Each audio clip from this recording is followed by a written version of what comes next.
பாருங்க, இதுதான் வாதா நாராயண இலை. இது நான் எங்கள் ஊர் பக்கம்லாம் வாதாமடைக்கைன்னு சொல்லுவோம். இது முக்கியமாக வந்து கை கால் வலி மூட்டு வலி உள்ளவங்கலாம் ரசம், பொரியல், குழம்பு இந்த மாதிரி எது வேணாலும் வச்சு சாப்பிட்லாம். வாங்க இன்னைக்கு இதை ரசம் வச்சுருவோம். பாருங்க, வாதா நாராயண இலை உருவிட்டு நல்லா அலசி வச்சுருக்கிறேன். வாங்க இப்போ அதை ரசம் வச்சிடலாம். புளி இந்த அளவுக்கு சின்ன நெல்லிக்காய் பெருசு இருந்தால் போதும், ரொம்ப வேணாம். இதை ஊற வச்சுடுவோம். இப்போ ரசம் வைக்கிறதுக்கு பொடி தயார் பண்ணிக்கலாம். பாருங்கள், ஒரு 2 ஸ்பூன் வரமல்லி, 1 ஸ்பூன் துவரம்பருப்பு, 1 ஸ்பூன் கடலைப்பருப்பு.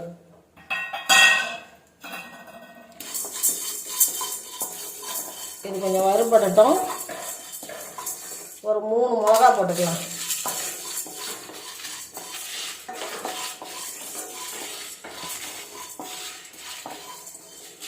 அடுப்பை மீடியமாக வச்சுக்கிட்டு தீஞ்சிடாத வறுத்துக்கலாம்.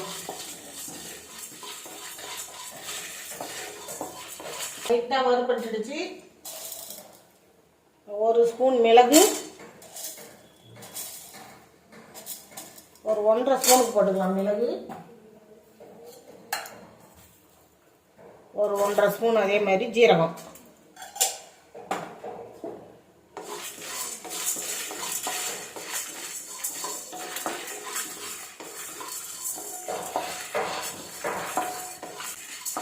அவ்வளோதான், வறுபட்டுடுச்சு. இதை நல்லா ஆற வச்சு ஒரு மிக்சி ஜாரில் போட்டு அரைச்சிக்குவோம். இது கூட வந்து இந்த தழையும் இது கூட போட்டு சேர்த்துக்கு ஒரு வதக்கிக்குவோம்.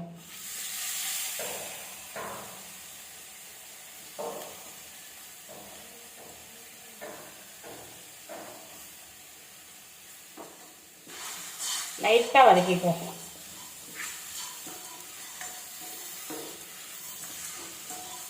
அந்த பச்சை வாசனை இல்லாமல் இருக்கும்.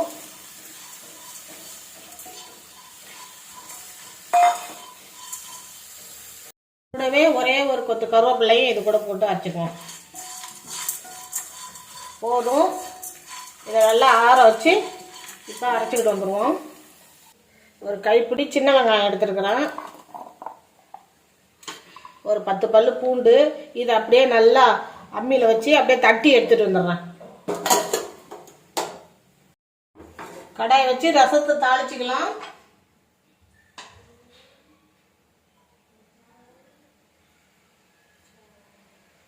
ஒரு 2 ஸ்பூன் எண்ணெய் விட்டுக்கலாம். எண்ணெய் காயட்டும். 1 ஸ்பூன் கடுகு சேர்த்துக்கலாம்.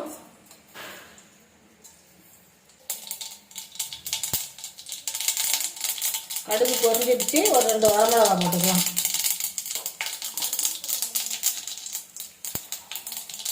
கூடவே தட்டி வச்ச சின்ன வெங்காயமும் பூண்டும் போட்டுக்கலாம்.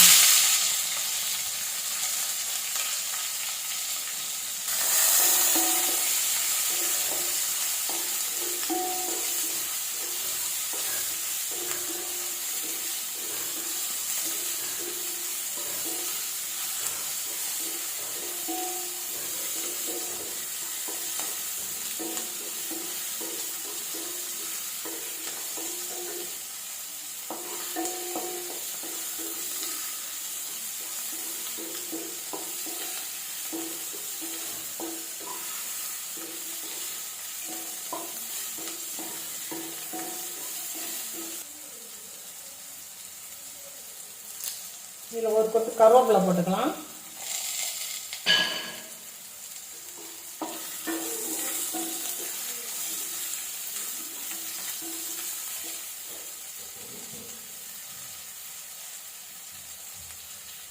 கொஞ்சமாக பெருங்காயத்தூள் போட்டுக்கலாம்.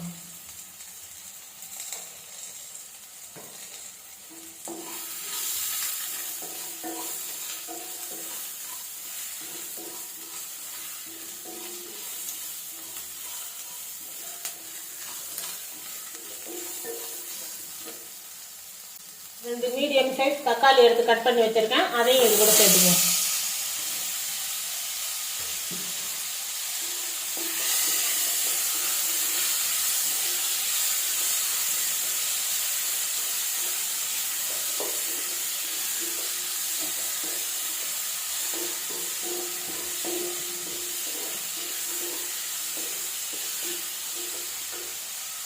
தக்காளி வெங்காயம் வதங்குறதுக்கு கொஞ்சமாக உப்பு போடுங்க.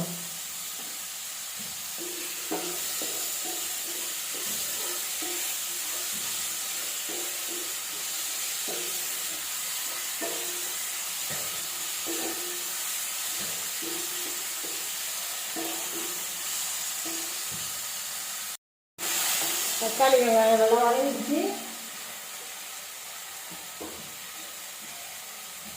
ஒரு ஸ்பூன் மஞ்சள் போட்டுக்கலாம்.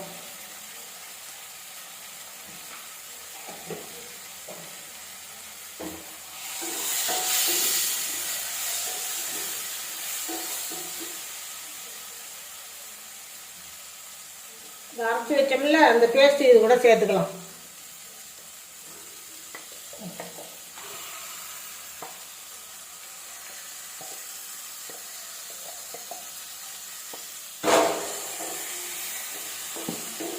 ரொம்ப வதங்க வேணாம், ஏற்கனவே வதக்கிட்டோம். இப்போ தண்ணி சேர்த்துக்கலாம். எப்பயுமே ரசம் வைக்கும்போதோ சூப்பு வைக்கும்போதோ அரிசி கழுவுன தண்ணி இருக்குல்ல அதை சேர்த்துக்குங்க. ஃபஸ்ட்டு கழுவுற தண்ணியை ஊற்றிட்டு 2வது கழுவுற தண்ணியை சேர்த்துக்குங்க.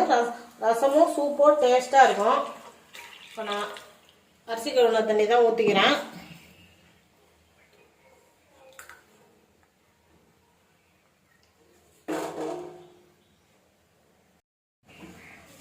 புளி ஊற வச்சோம்ல அந்த புளி தண்ணியை இது கூட சேர்த்துக்குவோம்.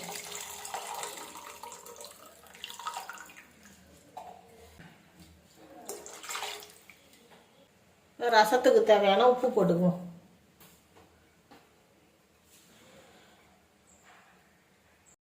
பாருங்க ரசம் நல்லா நுரைச்சி வந்துடுச்சு. இப்போ வந்து அடுப்பை ஆஃப் பண்ணிடலாம்.